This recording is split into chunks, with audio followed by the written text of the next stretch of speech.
세트가 바뀌니까 아주 화사해 보여요. 네. 아, 선생님도 진짜 화사해 보이세요. 정말이에요. 말 이쁘게 하네. 네. 기분들 괜찮죠? 네. 고맙습니다. 만나게 돼서. 여러분 모두 연예인들이니까 여러분에게 민감한 게 뭔가요? 인기. 인기, 영성? 영성? 정말? 네. 연예인이니까 연애? 감정? 감정. 네. 많은 사람들이 연예인들이면 정말 인기 얘기했는데 인기를 가늠할 수 있는 척도는 뭐예요? 아무래도 이렇게 지나다니다 보면 알아보는 거. 그렇죠. 또 그 사람이 출연했던 뭐 드라마나 혹은 불렀던 노래들이 얼마나 네. 다운이 많이 되는지 혹은 그렇죠. 시청률이 어떻게 나오는지 그런 거죠. 네. 사람들이 그런 관심들이 아주 많죠. 네. 그래서 SNS상에도 자기가 글 쓰고 나서 사람들이 얼마나 많이 들어와서 봤나 마음 쓰고 또 누가 얼마나 좋아요를 많이 눌렀나 안 눌러주면 굉장히 속상해지고 맞아요. 한때 거기에 정말 집착했었던 때가 있었죠. 왜 안 누르지? 계속 확인하고 막. 그러죠. 지금 벗어났어요? 지금은 그래도 그때보다는 좀 나은 것 같아요. 그때보다는. 네. 학자들도 똑같아요. 자기가 논문을 쓰면은 그 논문의 가치가 얼만큼 있는가 하는 거는 그 논문이 얼만큼 인용이 자주 되느냐 이걸 가지고 따지잖아요. 많이 인용될수록 좋은 논문으로 평가되는 거죠. 계량적으로. 근데 뭐 많이 인용된다고 최고의 논문이라고 얘기할 수는 없어요. 그런데 시편에서도 신약 성서에서 가장 자주 인용되는 시편이 있습니다. 그런 거 별로 생각 안 해봤죠? 네, 생각 못 해봤어요. 오늘 우리가 함께 보려고 하는 시편이 그 가운데 하나입니다. 그렇죠? 왜 그런지 한번 따져봐야 할 텐데요. 네. 오늘 그 시편을 읽어볼게요. 시편 110편 네. 한번 읽어보겠습니다. 오늘 수업 시편 62강 내 오른쪽에 앉아 있어라. 길지 않은 시인데요. 그래서 우리 미란 씨하고 나온 씨가 좀 나눠서 낭독했으면 좋겠습니다. 여호와께서 내 주에게 말씀하시기를 내가 내 원수들로 내 발판이 되게 하기까지 너는 내 오른쪽에 앉아 있으라 하셨도다. 여호와께서 시온에서부터 주의 권능의 규를 내보내시리니 주는 원수들 중에서 다스리소서. 주의 권능의 날에 주의 백성이 거룩한 옷을 입고 즐거이 헌신하니 새벽 이슬 같은 주의 청년들이 주께 나오는도다. 여호와는 맹세하고 변하지 아니하시리라. 이르시기를 너는 멜기세덱의 서열을 따라 영원한 제사장이라 하셨도다. 주의 오른쪽에 계신 주께서 그의 노하시는 날에 왕들을 쳐서 깨뜨리실 것이라. 문 나라를 심판하여 시체로 가득하게 하시고 여러 나라의 머리를 쳐서 깨뜨리시며 길가의 시냇물을 마심으로 그의 머리를 드시리로다. 네.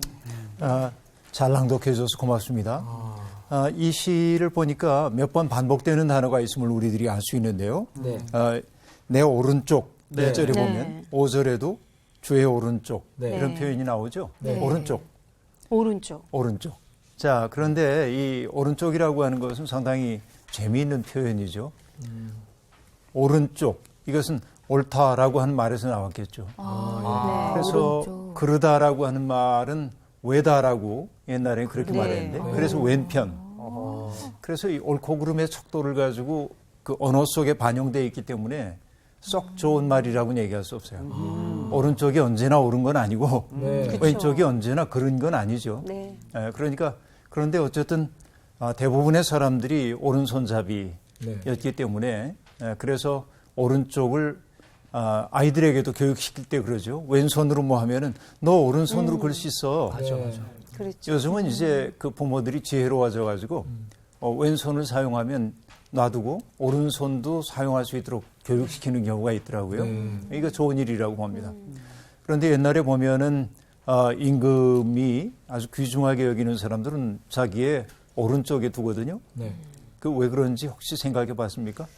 맨날 그 오른팔. 오른팔. 그러니까. 나의 오른팔. 이렇게. 왜 오른팔? 쳐다보기가 이렇게 편한가요? 이렇게? 이게 편한가? 왼쪽도 편해요. 왼쪽도 편해. 바라보기. 그죠? 근데 여하튼 여러분 이렇게 한번 생각해 봐요. 중국 사람들은 이게 이제 중국의 사상이 우리나라에도 들어온 거지만 그대로 왕이 어떤 자리에 딱 앉아요. 그러면은 방위와 관계없이 왕이 앉아 있는 뒤편을 방위적으로 북이라고 얘기를 해요. 여기가 북쪽이야. 네. 그래서 왕은 언제나 남면한다고 얘기를 하는데 네. 얼굴을 남쪽을 향하여 있다 그 얘기예요. 네. 그러면 여러분 지금 왕이 앉아 있는 이 자리에서 남면하고 있는데 왕이 보기에 오른쪽은 동쪽. 방위로 따지면 무슨 쪽이죠? 동쪽이죠. 동쪽이죠. 동쪽이죠. 동쪽이죠. 동쪽은 어떤 것이 해가 해가 떠오르는 뜨는, 것이죠. 그래서 언제나 이것은 상서로운 좋은 방향으로 여겨졌어요. 해가 떠오르기 때문에 이제 이것이 이제 오른편을 사람들이 강조했던 이유 가운데 하나입니다. 아마 이런 문화적 습속이었을 거예요. 그래서 우리도 예수 그리스도를 얘기할 때 사도신경에 보면 예수님이 하늘에 오르사 전능하신 하나님 우편에. 우편에 앉아 계시다 네. 하고 얘기하죠. 네. 그러니까 그걸 문자적으로 받아들여서 하나님이 앉아 계신데 주님은 의자 어디 놓을까 망설이다가 오른쪽이라니까 네. 하고 거기 갖다 놓는 거 아니에요. 네. 그런 상징적 의미를 가지고 있다 하는 거 우리들이 네. 보면 되겠습니다. 네. 그런데 이 시인은 대개 어느 때 불려졌냐면 왕의 대관식 때 불려졌던 노래로 보여집니다. 그러니까 왕이 이제 왕관을 쓰는 거죠. 네. 왕의 지구위를 뜻하는 왕관을 쓰는 그때 불려지게 되는데 그래서 여기에서 시인은 왕을 뭐라고 표현하냐면 내 주라고 표현하기도 합니다. 네. 이것은 하나님을 주님으로 표현하는 것을 떠나서 네. 왕을 내 주라고 얘기합니다. 이걸 유념하고 네. 우리들이 함께 살펴봐야 합니다. 자, 그런데 여러분 유다인들이 생각할 때 어떤 왕이 상당히 소중한 존재이긴 하지만 그 왕은 늘 누구 아래에 있어요? 하나님의 야훼 하나님 아래에 있죠. 네. 그래서 옛 사람들은 이걸 모노야위즘이라고 얘기를 했는데 오로지 야훼 하나님만이 우리의 왕이시다 하는 고백이에요. 그래서 왕들은 언제나 자신이 하나님이라고 하는 더 큰 권위 아래에 있다고 하는 사실을 늘 명심하고 살아야 합니다. 네. 권위라고 하는 것이 하나님에 의해서 인간 왕에게 위임되었다고 사람들은 생각했던 거죠. 그러면 어떻게 될 겁니까? 왕이 된다는 것은 내 아버지가 왕이니까 혈통적으로 계승한다 이런 것이 아니고 네. 하나님이 허락해 주셨기 때문에 왕이 될 수 있는 거죠.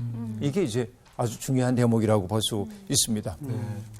그런데 왕의 직무는 어떤 것일까요? 하나님이 왕을 세워주시고 왕에게 어떤 일을 시키시는데 왕의 직무, 그게 뭔지를 우리가 알아야죠. 네. 자, 여러분 보세요. 110편의 1절을 보면 이렇게 말합니다. 여호와께서 내 주에게 말씀하시기를, 여기에 내 주는 왕을 뜻하는 거예요. 네, 내가 내 원수들로 내 발판이 되게 하기까지 너는 내 오른쪽에 앉아 있으라 하고 말합니다. 원수들을 발판으로 삼는다 하고 얘기하고 있어요. 네. 자, 여기에서 원수들은 어떤 사람들일까요? 왕에게 원수들은 왕에게 대적하는 대적하는 무리들, 뭐 그렇죠. 적대 국가일 수도 있고요. 그러나 우리가 거기에만 머물러 있어서는 안 되고 사실은 여기에서 얘기하고 있는 원수라고 하는 것은 왕의 통치 네. 살펴볼까요? 왕의 통치라고 하는 것은 결국은 뭘 만들어내기 위한 거냐면 질서를 만들어내기 위한 것이죠. 그렇죠. 왕이 네. 통치하는 까닭은 그런 데 있어요. 그렇죠. 자, 통치가 이루어지지 않는 곳에서는 모든 사람들이 저마다 자기의 욕망을 따라 살겠죠. 네. 내가 중심이에요. 전에도 얘기했지만 인간의 모든 욕망이라고 하는 것은 욕망의 특색은 자기 중심성이에요. 네. 그러니까 저마다 욕망대로 산다고 하는 것은 나를 중심에 놓고 살기 때문에 남을 배려하지 않는 것이죠. 네. 그래서 사실은 배려하지 않는다고 한다면 그 세상은 뭐가 되냐면 전장터가 될 것 아닙니까? 네. 서로 전장터가 되죠. 그래서 서로가 제도적으로라도 배려할 수 있도록 하기 위해서 어떤 권위가 개입을 하는 거죠. 인간의 욕망에 대해서. 바로 그것을 통치라고 얘기하고 있는 거죠. 그래서 왕의 통치는 질서를 만들어내는 것인데 질서를 만들어내야 한다고 하는 말은 어떤 뜻이 담겨 있어요. 세상은 끊임없이 혼돈을 향해 나가려고 한다 하는 걸 알 수 있죠. 혼돈으로 가려고 하는 경향성을 가지고 있습니다. 자, 이것이 뭐예요? 적들도 우리의 안온한 삶에 혼돈을 만들어내죠. 그렇죠. 그런데 적들뿐만 아니죠. 어떤 것들입니까? 과도한 욕심도 그렇고요. 네. 또 예를 들면 기근이 온다든지 가뭄이 온다든지 홍수가 온다든지 그렇죠. 이런 일들 전부가 혼돈을 만들어내는 거죠. 우리의 삶을 샬롬이 없는 상태로 만든단 말이에요. 그러니까 왕이 통치를 통해서 제거해야 할, 제압해야 할 원수는 가시적으로 보이는 어떤 적들만이 아니라 바로 우리의 삶을 끊임없이 혼돈 속으로 끌고 들어가려고 하는 일체의 세력들이 왕이 제어해야 할 원수라고 얘기할 수 있겠죠. 네. 그러니까 오늘 왕으로 즉위하고 있는 사람들에게 기대되고 있는 것은 다른 것이 아닙니다. 바로 이러한 끊임없이 혼돈으로 우리를 잡아 끌고 가려고 하는 그 세력에 맞서서 질서를 만들어내는 거예요. 그렇죠?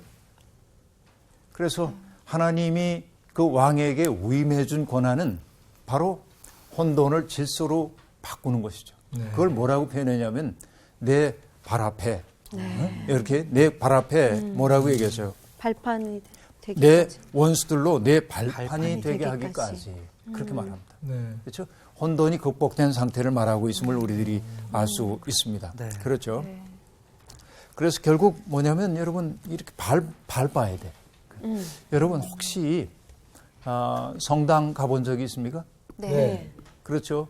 외국을 가더라도 우리가 많은 유적지를 찾아가는데 성당 건물들이 많죠. 네. 거기에 가면 성모상이 있습니다. 네. 그렇죠. 이렇게 손을 벌리고 있는 성모상이 있는데 대개 사람들이 뭘 보냐면은 그 성모상의 인자한 모습을 바라봅니다. 이렇게. 그렇죠.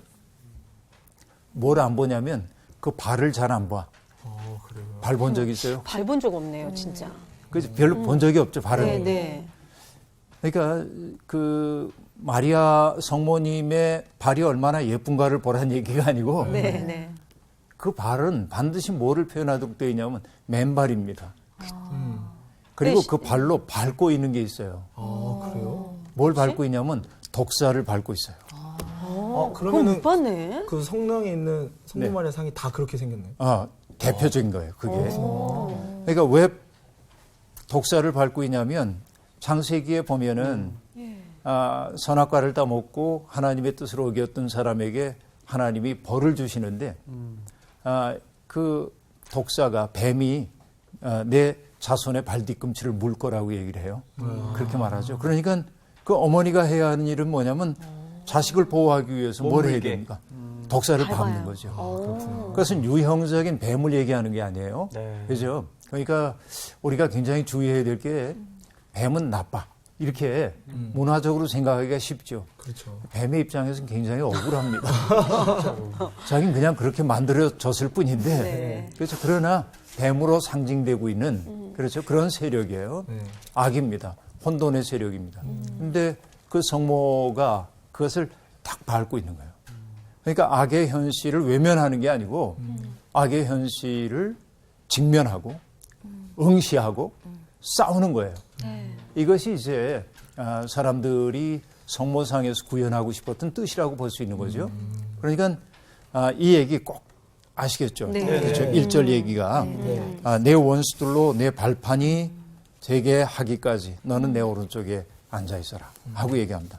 오른쪽에 앉아 있으라고 해가지고 수동적으로 그 자리에 멈춰 있으라는 뜻이 아니고 오른쪽에 앉아 있으라고 하는 얘기는 하나님의 오른손이 되어서 일하라고 하는 뜻입니다.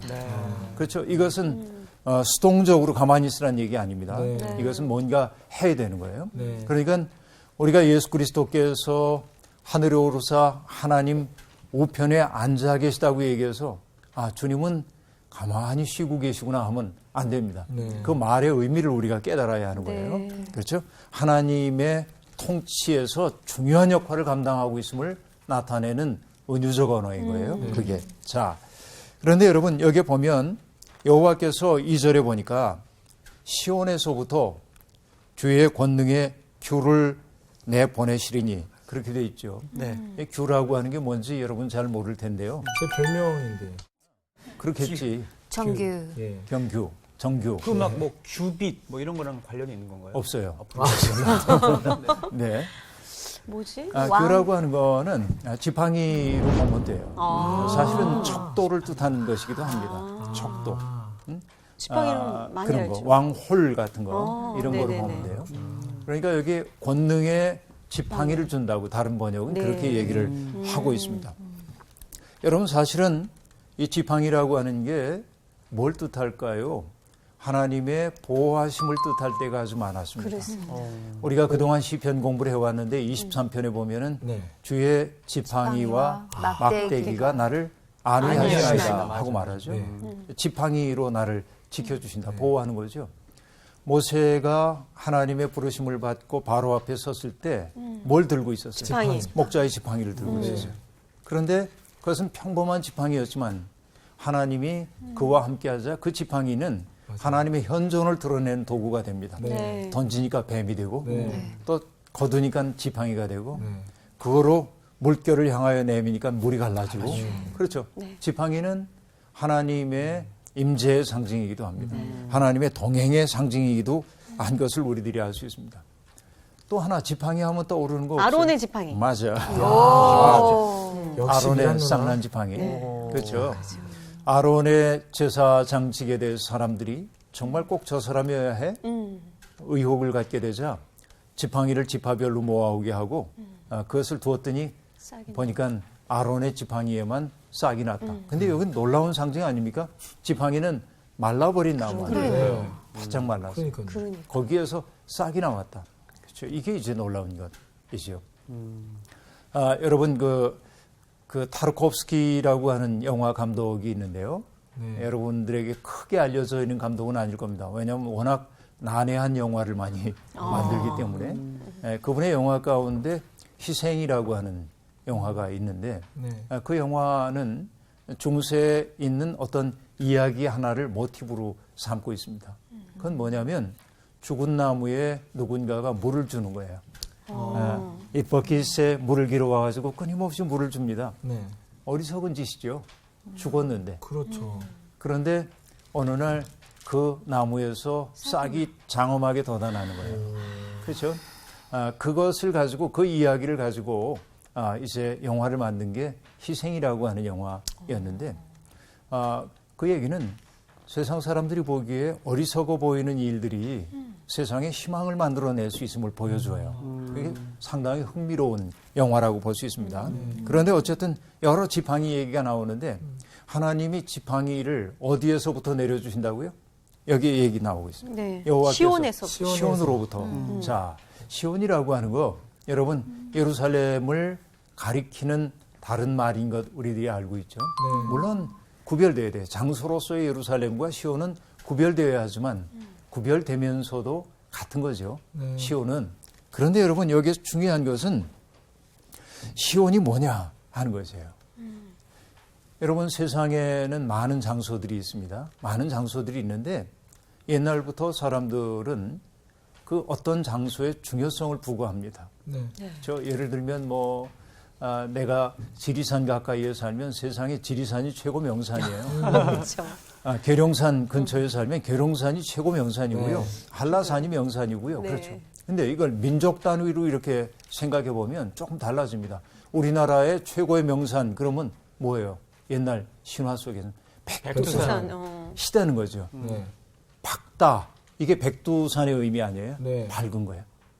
그 속에서 이제 신이 내려오는 장소라고 여겼죠. 중국의 산 하면 어떤 산이 떠올라요? 태산. 네, 태산. 태산. 그렇죠? 인도에서는 수미산. 그런 산이에요. 또 어떤 산이 여러분에게 떠오르나요? 이런저런 산들이 있단 에베레스트 말이에요. 산. 그런데 무슨 산? 에베레스트 산맥. 에베레스트 산, 뭐 그럴 수 있죠. 에베레스트 산도 이제 떠오릅니다. 근데 이렇게 이제 사람들은 산을 이제 얘기를 하고 있는데 그 산으로 표상되고 있는 인간의 인위적 구조물도 있습니다.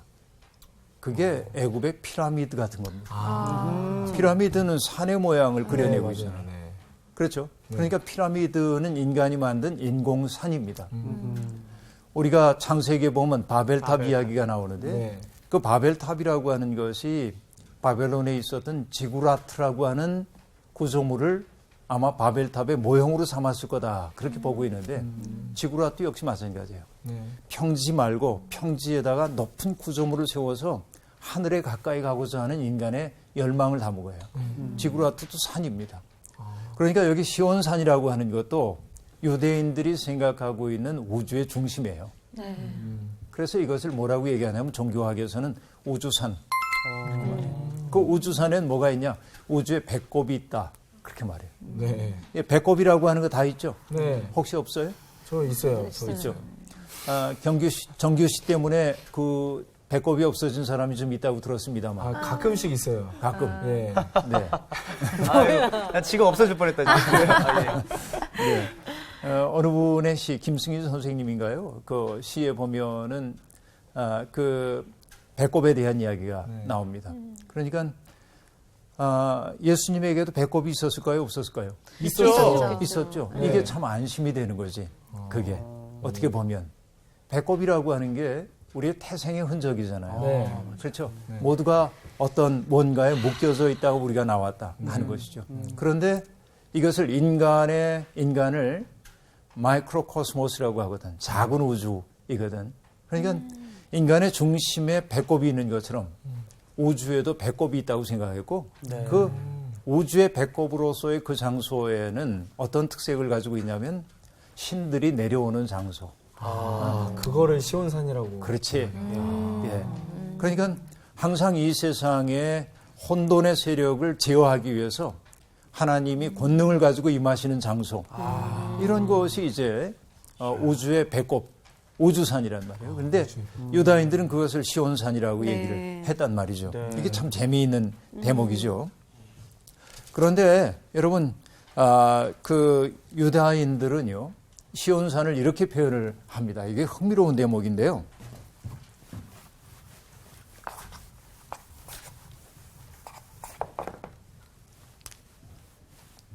그 우리가 창조 이야기를 보면 혼돈의 물이 있잖아요. 네.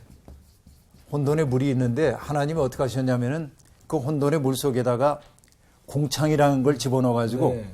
들어 올렸어요. 네네. 그래서 하늘 위에 있는 물과 네. 하늘 아래에 있는 물을 나눠 놓으셨죠. 네. 혼돈의 물을. 그렇게 해서 혼돈의 물을 가뒀어. 밑에다가 가뒀어요. 그런데 여러분 노아 홍수 이야기를 보면 흥미로운 것은 하늘에 창이 열리고 네. 또 땅에 샘이 터졌다고 맞아요. 얘기했어요. 네. 그 얘기는 뭘 뜻하냐면 땅 위에 있었던 혼돈의 물과 땅 아래에 있었던 혼돈의 물이 합쳐져서 다시 세상에 혼돈으로 들어간 것을 뜻해요. 네. 홍수는 그냥 홍수만을 얘기하는 게 아니고 네. 태초에 혼돈으로 들어간 것처럼 보이는 거죠. 이게 이제 중요하죠. 네. 그런데 이 혼돈의 물은 언제라도 솟구쳐 나오고 싶어 합니다. 우리들 속에도 질서 있게 살지만 우리의 내면 속에서 혼돈 같은 것들이 솟구쳐 나올 때가 있죠. 그러려고 하죠. 네. 예. 그때 우리가 뭘 해야 되냐? 뭔가를 눌러놔야 돼요. 네. 그래서 혼돈의 물을 이렇게 덮어 씌운 것이 있는데 네. 이거를 여러분 무덤으로 얘기하면 무덤의 그 뚜껑을 캡스톤이라고 얘기를 하는데 네. 시온산은 바로 혼돈의 물을 눌러 엎고 있는 관석이다. 이제 그렇게 얘기해요. 그러니까 혼돈의 물을 딱 막고 있어. 시온산이. 장엄한 이미지죠. 네. 근데 여러분 유대인의 그 바벨론에서 나온 유대인의 탈무드를 보면 흥미로운 이야기가 나옵니다. 어느 날 시면의 물이 다윗이 이제 성전을 만들기 위해서 땅을 팠어요. 네. 땅을 파고 있는데 그만 샘을 건드렸어요? 혼돈의 샘을 건드린 거예요. 아이고 이런. 네. 그래서 얘가 터져 나오려고 합니다. 네, 네. 이 물이 혼돈의 물이. 네. 막아야죠. 그래서 다윗이 뭘 했냐면 자기 손을 집어넣어서 막은 게 아니고 네네. 깜짝이야, 그런 줄 깜짝이야. 알았어요. 네.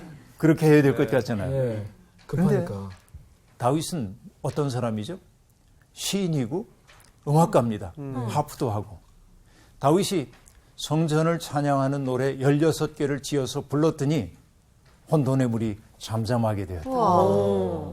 기가 막힌 이미지 아닙니까? 그 급박한 상황이 16개를. 그럴 수 있어요. 진짜 진정한 아티스트네요. 자, 이게 지금 뭘 얘기하냐면 굉장한 얘기인데요. 굉장한 얘기죠. 여러분 혹시 만파식적이라고 하는 거 들어보신 적이 있나요? 아니요. 그런 거 들어본 적이 없어요? 네. 그따위 건 안 들어요? 아니, 마파. 만파식적. 파, 식. 마파 두부는 들어봤다. 에헤이, 설마. 지금까지 이렇게? 좋았어요, 지금. 네. 만파식적인데 네. 이건 파도할 때 파자예요. 네. 이건 일만 만자이고 네. 식은 뭐 안식할 때 네. 식이고 이건 이제 필이적자입니다. 그러니까 뭐냐면 만 가지 파도를 잠재우는 필이야. 만파식적. 자, 이건 어디에 나오는 얘기냐면 삼국유사에 나오는 얘기입니다. 네. 네. 신문왕 때 신문왕 때 어느 날 이제 보니까 동해 바다에서 섬 하나가 해변을 향해 왔다가 물러갔다 그러는 거예요. 신기하잖아요. 네. 섬이 왔다 갔다 하니까. 네. 그래서 배를 띄워가지고 그 섬에 갑니다. 근데 그 섬에 한복판에 뭐가 있냐면 대나무가 한 그루 자라고 있었는데 네. 신기하게도 낮이 되면 둘로 갈라졌다가 밤이 되면 하나로 합쳐지는 거예요. 어허. 야, 이거 신묘한 나무다. 그래가지고 배를 타고 가가지고 그걸 베어와요. 네. 그리고 피리를 만듭니다. 그런데 이 피리를 보니까 외적이 물러가고 침입했던 또 가뭄이 들었을 때는 비가 내리고 홍수가 몰아칠 때 불면 홍수가 잠잠해지고 바람이 불면 그래서 뱃사공들이 어려움을 겪으면은 이걸 불면 바람이 잠잠해지고 사람들 사이에 평화가 오는 거예요. 이게 뭐냐면 만파식적이에요. 저런 거 있으면 좋겠죠. 하나 아니, 있으면 근데 좋겠네. 이거 다윗의 그 상황을 어떻게 다 비슷하게 연결이 됐네요. 그죠? 연결되죠. 성경 지금. 읽은 거 아니야, 이분들이? 자, 아니 난 어떤 얘기를 지금 여러분들에게 하고 싶냐면 그러니까. 어떤 세상의 혼돈을 제어하는 것은 강력한 힘이라기보다는 아름다움이야. 음악이라고 하는 것이 아름다움이잖아요. 여러분들이 해야 하는 역할이 그런 거 있어요. 네. 맞아요. 그러니까 사람들 속에 있는 심미적 이성이 깨어나면 아름다움이 내 속에 아름다움을 향유할 수 있는 능력이 내 속에 자라나면 사람들이 그렇게 거칠지는 않거든요. 맞아요. 그렇죠. 네. 그러니까 이 바벨론 탈무드에서 얘기해주는 이 얘기 굉장히 재밌잖아요. 재밌고요. 굉장히 신금을 울려요. 신금을 울리죠. 네. 그것도 그렇고 이 얘기 만파식적 얘기도 그렇고. 네. 그래서 여러분들이 부르는 찬양이 만파식적이 되었으면 좋겠어요. 네? 그죠? 이런 거 우리들 좀 생각을 해보는 겁니다. 자, 그런데 다음 얘기를 해야겠어요. 우리들이. 얘기가 어떻게 됩니까? 이제 자, 이제 원수들 중에서 다스리소서. 자, 시온으로부터 주님의 권능의 지팡이를 내려 주시는데 네. 주는 그러니까 왕은 원수들 중에서 다스리소서 하고 말합니다. 자, 그 왕의 다스림이 사람들 속에 있는 아름다움을 일깨우고 사람들 속에 일렁이고 있는 혼돈의 물들을 잠잠하게 하고 그래서 그렇게 돼요. 그러면 여러분 사람들이 그 왕의 통치 기간 동안에 행복해지겠죠. 네. 그렇죠. 이것을 3절이 뭐라고 표현했냐면 이렇게 말합니다. 주의 권능의 날에 주의 백성이 거룩한 옷을 입고 즐거이 헌신하니 새벽 이슬 같은 주의 청년들이 죽게 나오는도다 하고 말합니다. 자, 새벽 이슬 같은 주의 청년들. 가슴 떨리는 얘기 아닙니까? 그렇죠? 마치 동이 틀 때 그 풀끝에 맺히는 새벽 이슬처럼 젊은이들이 왕 주변에 몰려든대요. 좀 그런 세상 됐으면 좋겠어요. 네, 맞습니다. 요즘 우리 청년 실업 문제가 너무 심각하고 청년들이 꿈이 없잖아요. 네. 제가 어디 가면 하는 얘기인데 젊은이들에게 그대의 꿈은 무엇입니까? 하고 물으면 이전에는 난 세상을 바꾸는 사람이 되고 싶습니다. 이렇게 말했는데 요즘은 정기주기요. 그렇죠. 이게 좀 슬픈 세상 아닙니까? 저를 그렇게 찾아요, 사람들이. 정규실을 찾죠. 네. 맞아. 정규직. 아, 그래요. 진짜. 이게 슬픈 세상이 네. 되어버리고 말았죠. 그래서 이 정치가 아름다운 정치가 되기 위해서는 네. 정말 젊은이들이 새벽 이슬 같은 젊은이들이 꿈을 갖고 네. 자기들의 꿈을 기쁘게 실현할 수 있는 그런 맞습니다. 바탕을 만들어야 하는 네. 것이 정치인들이 해야 할 일 아니겠어요? 맞습니다. 네, 네. 그렇죠. 그러기 위해서는 뭐냐면 지금 상황이 난감하다고 해도 네. 바로 스스로 새벽 이슬이 되기 위해 모이는 사람이 될 필요가 있어요. 네. 우리들이. 그렇잖아요. 이게 우리에게 주어져 있는 도전입니다. 그렇죠. 여러분, 저는 어딘가에서 강연할 때 이런 제목으로 강연한 적이 있습니다. 하나님의 비상소집에 응하라. 야, 멋있다. 이것은 사실은 제 표현은 아닙니다. 누구의 표현을 갖다 썼냐면 일제시대 때 성서조선이라고 하는 잡지를 통해서 우리 민족을 일깨웠던 김교신 선생님의 글에 나오는 대목입니다. 믿는다고 하는 것은 뭐냐? 세상을 아름답게 바꾸려고 하는 하나님의 꿈을 이루기 위해서 하나님이 그의 손발이 되어줄 사람들을 부르고 계신데 그래서 비상나팔이 울렸는데 거기에 자기 일 바쁘다고 나는 할 일이 많아서 못합니다. 네. 이렇게 말하지 말고 비상소집이라는 게 뭐예요? 비상한 상황이에요. 네.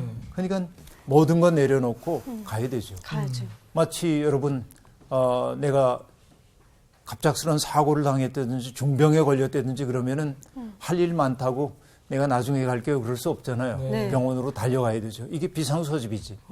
하나님의 비상소집 나팔이 이미 울렸거든요. 네. 그렇죠. 그러니까 우리가 사는 세상이 아름답지 못하다고 원망만 할 게 아니라 네. 스스로 그 세상 만들기 위해 나갈 수 있는 사람들이 돼야 되겠죠. 맞습니다. 이게 이제 우리에게 주어져 있는 하나의 소명이다 하는 얘기예요. 네. 그런데 여러분, 예수님이 그 제자들 부른 이야기를 아는데 갈릴리 어부들에게 네. 나를 따르라 하고 말하죠. 그래서 그들이 어떻게 했다고 얘기해요? 배와 그물을 버려두고 예수를 따랐다 하고 얘기합니다. 네. 뭐 한 거예요? 하나님의 비상소집에 응한 거죠. 네. 뭐 하기 위해서? 고기 잡는 사람에서 이제는 사람을 낚는 사람. 낚는 사람으로. 자, 사람을 낚는다는 말이 좀 이상해. 미끼를 던져서 뭐 낚는 것처럼 생각해. 사실은 뭐 좀 이상하죠. 요즘엔 또 막 낚인다 뭐 이런 표현 많이 쓰잖아요. 낚인다. 네. 그러니까 그다지 좋은 표현 아닌 것 같아요. 맞아요. 그러니까 사람을 낚는다기보다는 사람을 하나님께로 인도하는 사람이 되는 거죠. 그러기 위해서는 뭐 해야 합니까? 여러분, 내가 매력적인 존재가 되어야 합니다. 그렇죠. 매력. 그렇죠. 네. 매력이 있으면 다가가잖아요. 맞습니다. 그렇죠. 네. 매력을 뜻하는 단어가 중력을 뜻하는 단어하고 같아요. 잡아당기는 힘이요. 어트랙션이라고 한 네, 단어가 맞아요. 매력 있는 거거든. 잡아당기는 거거든. 그러니까 여러분, 기독교가 선교가 굉장히 중요하죠. 기독교인들에게. 네. 근데 예수 믿으세요. 날마다 예수 안 믿으면 지옥 가요. 맨날 그 소리 해도 사람들 별로 귀담아 듣지 않습니다. 네. 근데 진짜 선교는 어떻게 이루어져야 할까요? 내가 매력 있게 살면 돼. 맞습니다. 저 사람 보니까 하나님이 계신 거 맞아. 네. 나도 저렇게 살아야지. 이게 매력 아니에요. 네. 그래서 선교는 뭐라고요? 매력이다. 매력의 감염이다. 야, 매력에 가면 다른 사람도 그거 하고 싶어져야 돼. 그렇게 살고 싶어져야 돼. 맞아요. 오늘날 개신교회가 이렇게 쇠퇴하고 있는 까닭은 개신교회의 매력이 감퇴됐기 때문에 그렇습니다. 좀 매력이 없어. 누구 문제가 아니고 바로 우리들 문제이겠죠. 네. 그게 매력이 있어야 합니다. 자, 여러분, 본과 말이 뒤집힌 세상입니다. 그 세상을 바로잡기 위해서 하나님은 새벽 이슬 같은 사람을 부르고 계셔요. 이것이 지금 우리가 응답해야 할 상황이라고 말할 수 있겠습니다. 자, 그런데요. 그 다음에 이런 말이 나오죠. 우리가 그 하나님 앞에 그 하나님의 비상소집에 응할 수 있는 까닭은 그 하나님이 신실하신 분이기 때문에 그렇습니다. 당신이 맹세하신 것은 변하지 않는 분이기 때문에 그렇습니다. 우리가 살고 있는 세상은 여러분 정말 조변석게 하는 세상이죠. 항구적인 게 없죠. 일시적이죠. 사람들을 우리 속이기도 하죠. 그러나 하나님은 맹세한 것 변하지 않는 분입니다. 그러면서 그 왕에게 이렇게 얘기하는 거예요. 변하지 않는 하나님이 너는 멜기세덱의 서열을 따라 영원한 제사장이라 하고 말합니다. 여러분, 멜기세덱은 아브라함이 조카 롯 잡혀갔을 때 조카를 찾기 위해 자기의 사병들을 이끌고 가서 전투를 치르고 데리고 올 때 아브라함을 맞아주었던 살렘의 왕으로 되어 있습니다. 창세기에 보면. 그런데 이 멜기세덱은 왕이지만 제사장이었습니다. 제사장 왕입니다. 자, 제사장 왕은 어떤 존재일까요? 왕은 통치하는 사람이죠. 네. 제사장은 뭐 합니까? 하나님의 말씀. 백성의 죄의 문제 때문에 아파하는 존재입니다. 그렇죠. 이게 제사장이에요. 네네. 그러니까 왕이 어떤 존재가 되어야 하냐면 사람들을 권위를 가지고 통치만 하는 사람이어서는 안 되고 사람들이 안고 있는 아픔과 죄의 문제를 자신의 것으로 받아들일 수 있어야 돼요. 야, 그래서 네. 왕 같은 제사장이 나왔군요. 그렇죠. 이것이 뭐냐면은 왕에게 주어져 있는 직무예요. 하나님이 권위를 부여한 사람들에게 그 왕에게 주신 직무가 바로 거기에 있다. 이렇게 얘기할 수 있겠습니다. 그러니까 제사장 왕은 해야 할 일은 뭐냐? 자기에게 부여되어 있는 권위를 자기의 이익을 극대화하기 위해 사용해서는 안 되고 네.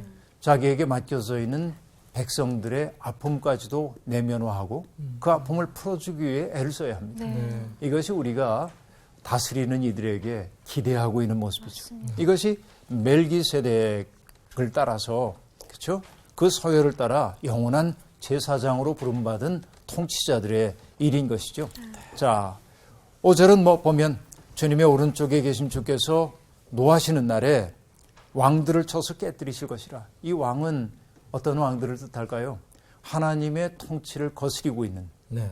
아까 얘기한 대로 하면 이 땅에 혼돈을 가져오고 있는 그 왕들을 무너뜨리는, 이것이 이제 결국은 그가 하게 될 것임을 보여주고 있어요. 네. 자, 그 왕들은 제 배만 채우려고 하는 사람들입니다. 오임된 고난을 오용하는 사람들이라고 얘기할 수 있겠습니다. 네. 자, 그런데요, 7절에 보니까 마지막 절이죠. 네.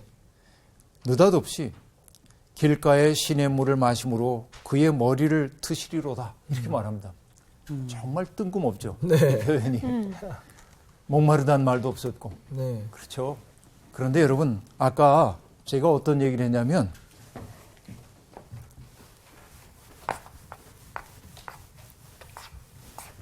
시온산이 있기 전에 네. 시온산이 있기 전에 유대인들의 머릿속에는 어떤 산이 있었냐면 에덴 동산도 있었고요. 네. 네. 시내산도 있었죠. 네네. 그들에게 중요한 산이었죠. 네. 그렇죠. 그런데 여러분, 에덴 동산 이야기를 보면 이것이 우주의 배꼽인데 우주산인데 저 동산에서 보면 사방으로 물줄기가 흘러갔다고 되어 있습니다. 예. 네. 기억나셔요? 네. 우주산 이야기에는 어김없이 물이 흘러가는 이야기가 나옵니다. 네. 그 우주의 중심으로부터 흘러가는 그 물이 뭐와 관련되냐면 에스겔서에 나오는 성전에서 발원한 물과 같은 이거예요. 성전에서부터 물이 흘러나와가지고서는 발목에 잠길 만큼 되고 무릎에 잠길 만큼 되고 물이 흘러가는 곳마다 과일들이 주렁주렁 맺히고 네. 죽었던 땅이 살아나고 이게 에스겔의 비전이죠. 네. 기억나세요? 네, 네. 에스겔의 비전이죠. 그겁니다. 이 물이 흘러갑니다. 예루살렘 성 밑에는 기혼샘이라고 하는 샘이 있었는데 네. 바로 그 기혼샘이야말로 이 우주의 중심으로부터 흘러온 물을 뜻해요. 그러니까 여기에서 왕이 길가에서 여기에 시냇물을 마신다 한 저 얘기는 목이 마르니까 시냇물 마신다 이런 의미라기보다는 저런 근원으로부터 흘러나오는 그 물을 마심으로 그렇죠. 생명력 있는 존재가 돼요. 그걸 뜻하는 거예요. 지금 길가에 시냇물이라고 하는 건.